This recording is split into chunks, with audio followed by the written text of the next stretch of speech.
All right, everyone, we're going to play around a little bit with this astonishing X-Men team. We're gonna work on the synergy with Iceman and Emma, who actually have some pretty good synergy when it comes down to it.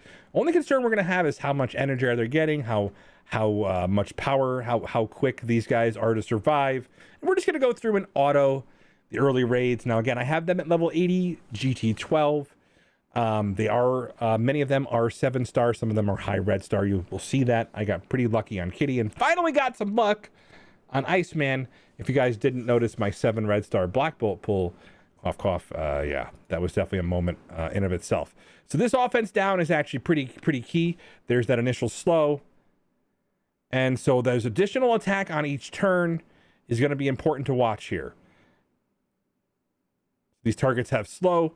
So the best part about this is one of the things I've noticed is the way that certain things have lined up, especially in this raid. So it's interesting because we got the disrupt early on the team. You're going to watch Kitty Pryde dispel some of the taunts that we were worried about. Some of the abilities here, they actually didn't do terrible. Now this is without their main damage dealing. So that's something to consider here. So there was a little bit of a concern when I first tried this that a Black Panther untethered was going to kill someone, but those evades on the turn here were pretty good. Remember, there was a taunting character, so she gets sped up. So she does apply offense down as well. You know, and the thing about it is, if Kitty Pryde goes down, Yo-Yo does back up with the offense down. So that is the only time I get nervous on the early raids. On occasion, somebody died there, so we can actually get rid of Yo-Yo here because her offense down is happening in the right portion of the raid. So Yo-Yo is just duplicating the protector status here. So she was a little bit extra. So what I'm trying to think about is probably somebody to generate either a little bit more damage. So there's 2 teams I ran for this raid with the Astonishing X-Men. All right, the first 2 were the Dad Bros and were Emma and Sinister, because Sinister provided just a little bit of extra healing to make sure that it was done. And so you can see that the weakest link there was a relatively useless Yo-Yo, right? So everybody was always asking about that, and so believe it or not, I think that Kitty Pryde is a better Yo-Yo in that she's gonna let the team evade, and especially early on each turn, enemy turn, she drops the 2 lowest health, so they're really getting a ton of damage. And by the way, there was his ability, 65k. He's no joke. Now I will tell you, the stun isn't landing as often as I'd like it to see. And that's going to be an overall problem. That's going to be an overall problem for the team, in my opinion, is the fact that it's not going to happen regularly here. So we're going to use Sinister just for the extra heals. We're going to see if they can continue this auto through here, and that's going to be the big difference with the team. So we're going to be looking at specific interactions that happen on enemy turn when they're dodging more effectively, getting the defense up. There's a bunch of energy being thrown around, so it's actually pretty powerful. So here's the thing, right? So you saw the retaliate, the slows with the damage. Now that they're doing less damage with them being slowed, it's a big deal. So that's a big difference. There's a disrupt on the tanks. It's almost as if they looked at this raid as something that we might simulate down the road here. Now there is the concern people worried about is, do we have characters that'll clear debuffs? Guess what? We do. Her name is Emma. So there's that stealth. We cloned the tank there. And so we'll have to see if we can get this heal off in time. And there's the slows. And so, like I said, I am concerned about the focus on Bobby Drake, aka Iceman. We'll have to see how they account for it. Now, remember, he has offense up for a lot of the duration based on this, but there's the other thing that's happening here is they do get some debuffs that's causing a little bit of a problem. But with the defense up, they are surviving, and they don't even have their legendary yet, right? So this is an early raid. This is the .5 difficulty, so it should be an indicator of what a team can potentially do. We're gonna have to get to the next tier of the raid, but I was actually surprised that this team was able to do so much. And I think it's the actual combination of offense down and the actual passive from Iceman when they have slow. So it's going to be important because right here you're going to see this slow, and so these guys are all doing less damage by default. And that's the big difference. If they didn't have that less damage from that slow because they don't have offense down, I think they would get wrecked here. The extra health is going to be important from Jubes coming down the road. Without the extra health, I think they are going to have a little bit of trouble surviving. But like I said, they got the offense down now, and you'll see how little damage while they're slowed they're doing. I mean, that was 95 damage. I mean, so that damage reduction is definitely noticeable with the defense up, offense down. There it is. Look at that. Just barely enough damage to worry about. So we'll move on to the next step here. So definitely just the big problem. Again, we'll be able to test them out in a little bit on the later lanes in the .3 raids. We're actually going to take them there, but I think that's probably unreasonable without GT15 to bring them and expect them to make it happen. Here we go, guys. Let's take it in.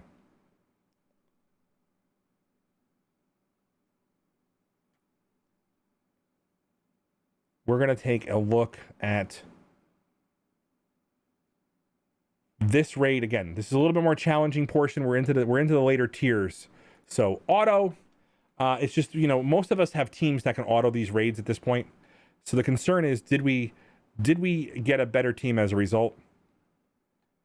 All right, there we go. So the slow is being applied to just a single target. So it's a little bit out of sync here. We need to get slow on the team.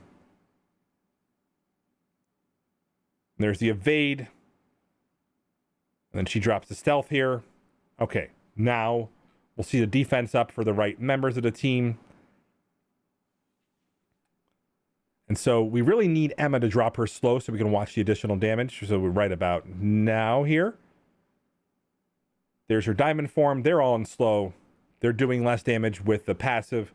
So again, not terrible considering the fact that these guys are at the highest version of the U7 raid. And I was surprised to see how well this team was doing into the later portions of the raid. So the question is, will the Axmen be the solution going forward for the difficulty? So what's interesting about it is going to be the combination of offense down, a slow target with the passive from Iceman.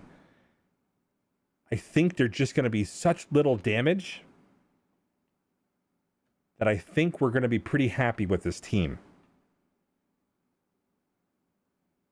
So we'll just watch some of the damage numbers as they come through. But just with these three base members, they're able to out-sustain this at the hardest level of difficulty. So we'll have to see it going into the later raids. We'll see some of the harder nodes where it's stacked against you. I am concerned about what happens with blind from Magneto being on certain parts of these raids. And so that's going to be the big difference maker is, will they be able to overcome debuffs? Because right now, besides resistances, they have no way to overcome debuffs. Things like blind. They're just going to have to endure it, speed through it. And the only person who can is Beast, right? So notice the evade stacking on these characters on enemy turn. So you could actually see that these guys are taking such little damage between the combination of evade, the combination of defense up, the combination of the offense down on the targets. So this is probably the most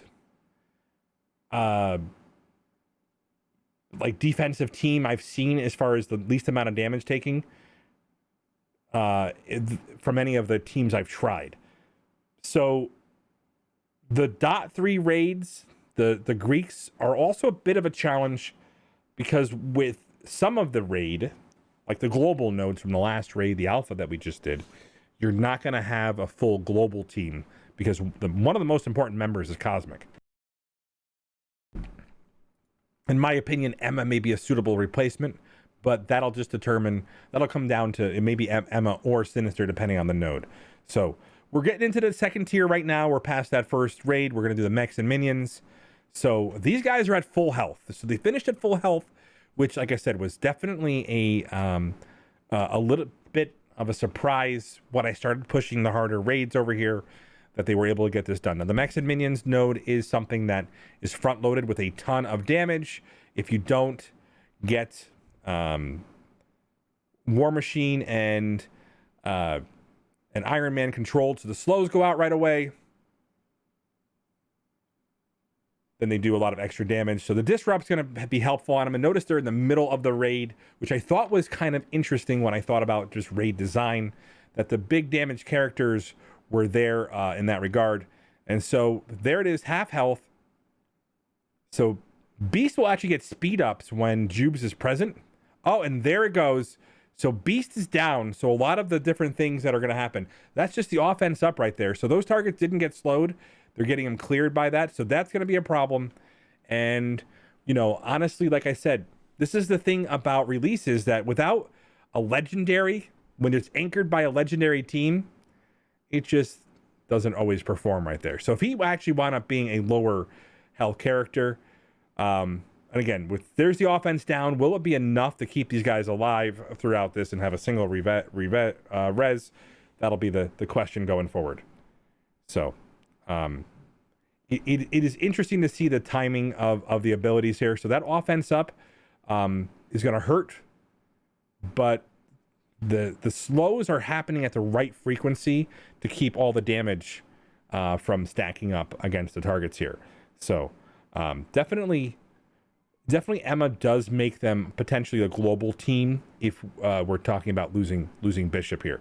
So I'm kind of curious to see how they design the raid, the Doom raid, if they take this all into account, some of their strengths and some of their weaknesses. So if let's say we go to the Doom raid and the mutants have a bunch of debuffing characters, oh boy, that's going to be, that means they've already thought about the problem, sold us a solution, and then give us a brand new problem, waiting for a character that'll clear debuffs from them. So maybe we wind up mixing and matching instead of bringing the full team. So just to be aware, still a good option, a single one shot. Obviously this was on autopilot, and I am relatively pleased with this team. And so you can see how they kind of progress through the race. So we're going to throw one more heal on Beast over here. Otherwise, they finished at full health again, which, again, these guys are GT12. Now, I do have some of the required T4s. I'm going to be playing around with some more of them. I don't think there's any way to avoid Beast dying unless I took over control of this, but this gives me hope that these guys aren't being oversold as Wakanda 2.0. I will say 110% that I am really concerned on the focus for Iceman.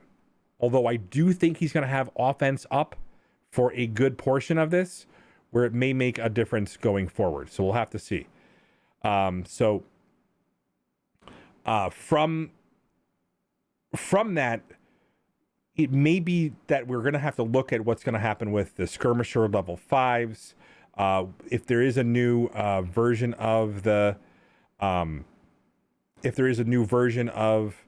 ISOs coming to the game, is a new raid going to be built around ISO level 2, or is it going to be built around G15?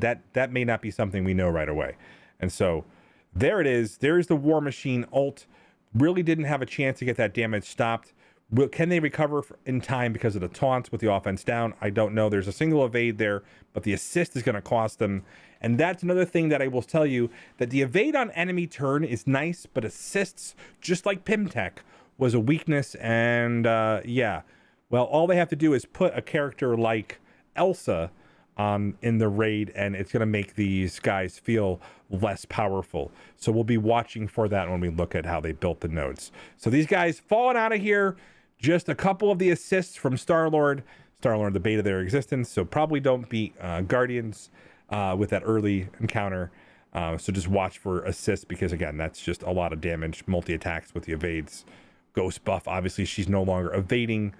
I don't think they can recover here, and we're going to have to call it. So not terrible. That was auto. My symbiotes do better. They have a significant more level of investment. So for now, with without being anchored by probably their two most important units, I don't know if you can justify bringing them all the way up. However, if you are getting Jubilee and you are getting Bishop, I think they're going to be a phenomenal team and an alternative to those you guys who may be waiting for Scream and Anti-Venom to come to the game. So stay tuned. We'll definitely have some more content going forward. Remember, I do things so you don't have to. I'm going to show you guys my team really quickly so you get an idea here. The Axmen are 5. I still don't have 7 stars on Beast or Iceman, but I'm hoping to get that soon through the Blitz and potentially from whatever release method they choose for this right here. That'll be the big difference. Anyway, guys, love you much. Catch you guys on the next video. See you soon.